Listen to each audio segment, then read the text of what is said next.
BJP के लोग तो बूथ पर पता नहीं कौन सी मशीन लेकर के आते हैं जिसमें वोटर आईडी कार्ड बना लेते हैं लोग, जो इलेक्शन कमीशन का सबसे महत्वपूर्ण कार्ड होता है वो कार्ड बन जाता है वहां। आधार कार्ड बनाने की मशीन लेकर के आते हैं बीजेपी के लोग, वो बना लेते हैं। तो बताइए, अब आधार कार्ड बना लेते हैं, वोटर आईडी बना ले, अब तो पूरी वोटर लिस्ट नहीं बना रहे हैं। हर चुनाव को जीतने के लिए भारतीय जनता पार्टी एक नई रणनीति बनाती है। आप कल्पना करिए, 8 करोड़ वोट और 1 महीने में 1.5 महीने में आप पूरी नई वोटर लिस्ट बनाएंगे।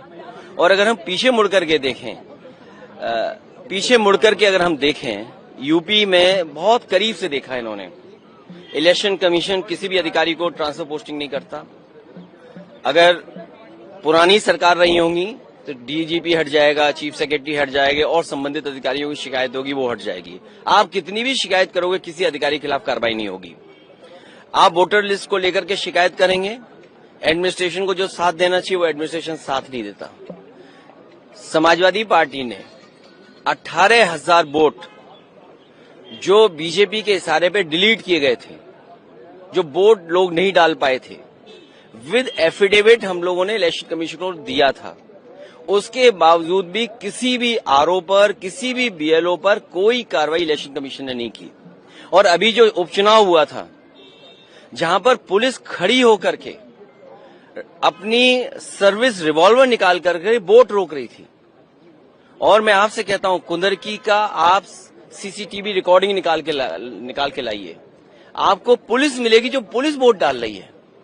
क्योंकि अयोध्या में ये लोग हारे थे तो मिल्कीपुर हराना जरूरी था। किस अधिकारी को प्रिसाइडिंग ऑफिसर बनाना है, प्रिसाइडिंग ऑफिसर को क्या टारगेट दिया गया था, और वो रिकॉर्डिंग है जो हम लोगों ने इलेक्शन कमीशन को दिया। कुंदरकी का चुनाव लूट लिया, मीरापुर का चुनाव पुलिस ने, प्रशासन ने मिलकर के लूट लिया, अयोध्या में चुनाव जो हुआ उसको लूट लिया। तो कितने हम उदाहरण दिए हैं, यूपी के तमाम उदाहरण हम दे सकते हैं जहां पर इलेक्शन कमीशन आंख बंद कर करके रहा। और मुझे दुख हुआ था जब बाई इलेक्शन के बाद में आया तो एक सफेद चादर लेकर के आया था, याद कीजिए आप लोग, और इसीलिए लेकर के आया था कि समाजवादी पार्टी की किसी शिकायत पर कार्रवाई नहीं हुई थी। और अब बिहार का चुनाव 1-1.5 महीने में नई वोटर लिस्ट बनना, तो इसलिए हम लोग उसके खिलाफ हैं। अभी लोकसभा चुनाव हुआ है, अगर जो डिलीट हुए होंगे या बढ़ गए घट गए होंगे एक अलग तरीका है, लेकिन आप वोटर लिस्ट नहीं बना रहे हो, इसका मतलब बीजेपी ने कोई तैयारी की है बहुत बड़े पैमाने पे बेईमानी करने के लिए।